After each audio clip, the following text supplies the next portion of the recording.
Bonjour à toutes, bonjour à tous. En cette fin d'année 2025, l'heure est au bilan. Le second semestre 2025 a permis de gagner de belles victoires et d'obtenir de grandes avancées pour la communauté des chasseurs.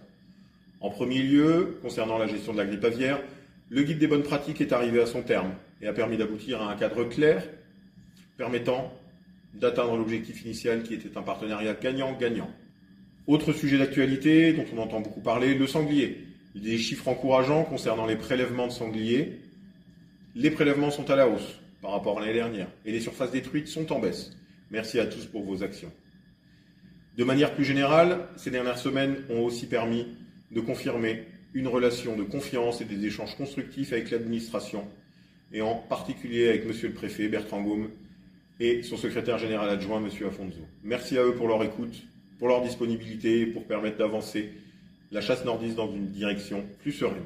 Autre sujet, nous avons une dynamique forte et entraînante autour de la chasse du gibier d'eau et des associations spécialisées qui sont consultées sur l'ensemble des thématiques. Concernant les migrateurs terrestres, sujet qui a été relancé avec des actions techniques sur le suivi des espèces comme le pigeon ramier ou la bécasse des bois.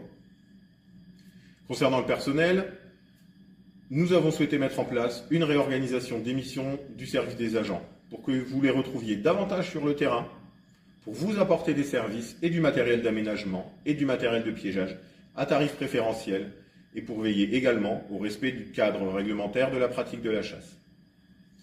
Ensuite, au niveau du conseil d'administration, une dynamique superbe s'est mise en place de toute une équipe d'élus dans un état d'esprit constructif et une collaboration active des différents services. Un grand merci à eux.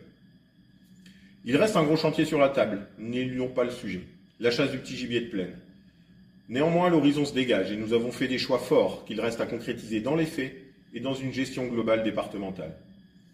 Notre volonté est d'avoir une chasse naturelle, populaire, avec un axe clair.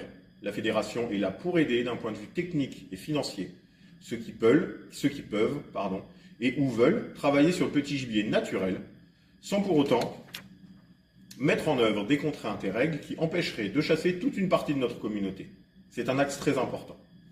Nous savons que nous n'avons pas tous la possibilité d'aménager les territoires et de réduire de manière forte l'impact de la prédation, qui sont les deux piliers démontrés de l'avenir du petit gibier naturel dans nos plaines. Nous souhaitons inscrire l'année 2026 dans cette dynamique positive avec l'obsession de mettre la fédération au service de la chasse nordiste, à votre écoute, connectée au terrain et au territoire. Dans cette perspective se présentera l'Assemblée Générale 2026 qui se tiendra le samedi 11 avril 2026. À cette occasion, l'ensemble des élus et moi-même serons heureux de vous accueillir pour une belle fête de la chasse nordiste. Dans cette optique, nous aspirons à votre soutien clair pour affronter de manière unie les prochaines échéances. Vous pouvez compter sur nous pour aller au combat. En retour, nous souhaitons pouvoir compter sur vous. Au nom du conseil d'administration et de l'ensemble des personnels de la Fédération des chasseurs du Nord, je vous souhaite une belle et heureuse année 2026 à vous et aux vôtres.